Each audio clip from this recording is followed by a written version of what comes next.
under a sudden vegan regime. Really? Hey guys, so what if the world became vegan? This is a video by BBC Earth Unplugged, and it's pretty silly. Let's talk about it. That's an intro. No meat or animal-derived foods like eggs or milk mean that a vegan's diet consists of just fruit, vegetables, grains, and nuts. Well, if their goal was to make a vegan diet sound as lame and bland and tedious as possible, they did a terrific job.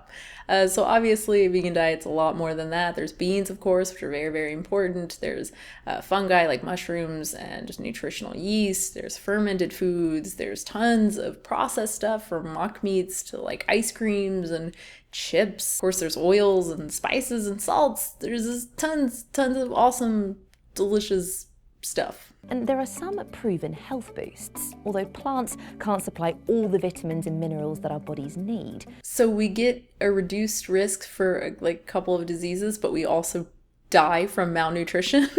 Is that the message here? I'm trying to think like from the perspective of someone who doesn't know anything about a vegan diet listening to this. It's like, oh, I mean, it seems very like, oh, well, I mean, of course I wouldn't go vegan. I don't want to be malnourished. Right? But technically she is right. I mean, yes, all vegans do need to supplement for B12, which is safe, it's effective, it's very cheap, it's easy to obtain. But again, most people don't know this. Most people don't know that when she says, you know, plants can't supply all the vitamins and minerals, that it comes down to just one nutrient that is easy to obtain from non-animal sources. I'm willing to bet that a lot of people take her to mean that a vegan diet is necessarily deficient in lots of nutrients. I mean, that's what she says, vitamins and minerals, which is totally wrong, and that we need animal products to be healthy. Also totally wrong. At the moment, us humans are almost unbelievably dependent on animals for food. Dependent? I mean, in terms of agricultural productivity on a global scale, we produce plenty of vegan foods like soybeans and corn to feed everybody alive. The fact that there are this many animals doesn't mean that they're providing net food for people. In fact, the opposite is true. There's more nutrition in the feed than in the meat. If we aren't eating the animals, then we're eating their feed. Our feed. Basically, this would mean an expansion of food processing to produce more palatable foods from these raw products. Things like tofu, tempeh, mock meats, and other grain products like breads and pastas. The varieties of grain produced for animal feed are not the tastiest, but they're by no means inedible or non-nutritive. In most of the developed world, animals are not some novel source of nutrition that are converting foods that humans couldn't otherwise eat. Our practices of supplementing and finishing cows in feedlots and just straight up growing animals like chickens on corn-based feeds ensures that we wouldn't need to change our plant agricultural systems. Of course, I'm talking about the developed world here. The developing world is a different story where people are too poor to import food and they have to rely on animals because of poor agricultural technology. The problem of getting food to these people is more of a political one than one of shortage. Of course, there's the small problem of what would happen to the billions of domesticated farm animals no longer needed. If they were released into the wild, the majority would sadly become the next meal for wild predators. It's pretty ridiculous and honestly a little bit insulting to vegans that like this is the only argument that has like anything to do with animal ethics at all, and it's only brought up is like a smear against veganism, like no concern whatsoever with the profound cruelty, the profound suffering that animals go through as part of animal agriculture. The only attempt made at like showing both sides is some goofy comment about wild chickens in Hawaii. How about maybe it's actually not worse to be free than to be confined in pain, like for your life and then slaughtered? Maybe. And to be clear, risk of death from predators is much less than risk of death from slaughter, and there's some good data on this regarding deer. So from a quick search, I found this radio tagging study. They found that nearly all deaths from predation were in the first 9 weeks after birth, with a quite substantial 57 to 72% surviving. The older deer suffered death from wild animal predation only 1% of the time. Honestly, the bigger issue would be them wandering onto highways. In the long term, the effects on the environment are even more striking. Our planet is currently facing a climate change crisis as a result of greenhouse gas emissions. So they more or less seem to understand the major environmental arguments for veganism. Now let's see how they make things more balanced. So far, it sounds like veganism is just what we need to solve all the problems in the natural world. But this isn't the whole story.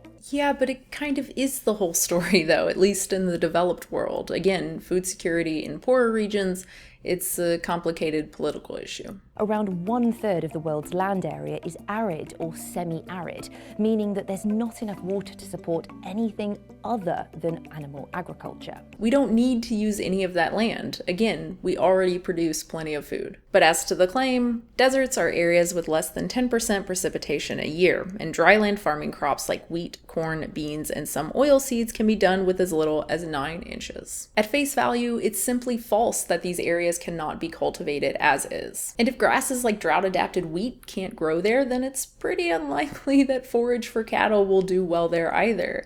I mean, very dry deserts don't make good grazing land. It's not like cows are magical creatures that can just produce meat from sun and sand. Deserts are a problem for agriculture because they are a problem for plants, which is why we have a little-known technology called irrigation, a technology that's over 5,000 years old. If you can pipe in enough water for cows, you can irrigate to grow some crops. We can talk about yield with different crops given supplemental irrigation, but regardless of occasionally inflated numbers based on feed irrigation, grass-fed cows drink a lot when they are in otherwise dry environments. And in the dry deserts, it's going to be at the higher end. A 1,000-pound steer only yields about 430 pounds of retail cuts of meat. And it takes a couple years of pasture to reach that size. Assuming linear growth, which is generous, this desert cow is going to need 730 days of pasture or dried forage, consuming an average of 10 gallons a day or 7,300 gallons. That's 17 gallons of supplemental water per pound of beef. A pound of beef has 80 grams of protein in it. If you're growing soybeans, that gives you over an inch of supplemental irrigation to see your crops through a dry spell. For corn, around half an inch. With just minimal irrigation, we can push past the boundaries of dryland farming without using a drop of extra water or getting any less protein out of the food. And in some places, the loss of livestock could even have a negative impact on biodiversity, like in Scotland, where herds of grazing sheep keep the balance of plant populations just right. This sounds like some Allan Savory nonsense. The whole grazing is good for the environment. It leads to reversal of desertification, even though evidence says otherwise.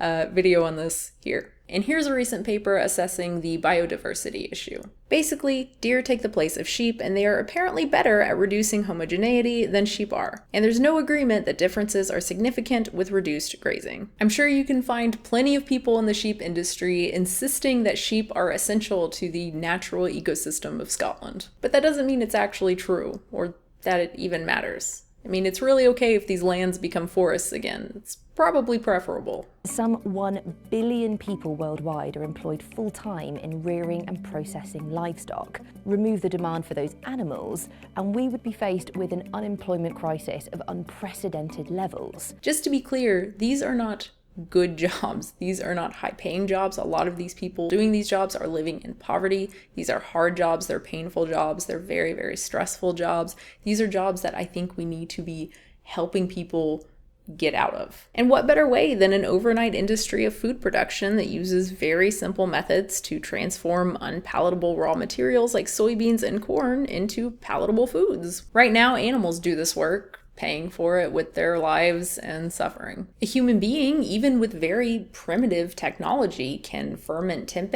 and create other processed foods, and even move into more labor-intensive agriculture like vegetable production. Our herbivory could bring around the complete destruction of many human cultures, as nomadic pastoral farmers are forced to move into towns and cities, and cows as currency suddenly lose their market value. This isn't just culture, though. Again, it's poverty. Nothing about sudden veganism would harm the music that people listen to, the stories they tell, the dances they dance, or anything that's core to cultural identity. And even cuisine can be mimicked with mock meats. What this would do, this sudden veganism, it would reduce animal suffering drastically and also help avert environmental catastrophe. In my mind, that's a little bit more important than culture. Even in developed countries, a vegan lifestyle can have unexpected consequences on our social lives and the economy. Finding plant-based alternatives isn't impossible, but it won't be quick or easy. Actually, for the vast majority of stuff, it's pretty easy. Alternatives for a lot of these things already exist, and chemically identical ones for most of them, like stearates coming from vegetable oils. They're usually just a little bit more expensive because animal byproducts are dirt cheap. And many other uses mentioned here are just entirely unnecessary, like, do we really need white sugar, or will slightly golden sugar work just fine? Yeah, I think so. Is life going to collapse because we have to wait a month on the next shipment of reformulated wallpaper adhesive or instrument strings? She makes it sound like we would be years without these things. Really, the only credible concern here is like medical matters, and just to be clear, many vegans like myself are not totally against all animal use when it comes to certain medications, certain research. This is really beyond the scope of practicability. Just because we stopped eating animals, which is entirely unnecessary, doesn't mean that we wouldn't be able to supply those needs. In reality, any change will be much, much more gradual, allowing the environment and human culture to adapt naturally. Yeah, I feel like saying this at the end of the video isn't very useful after all of that, after everything that came before. I think people who are who exactly gets it.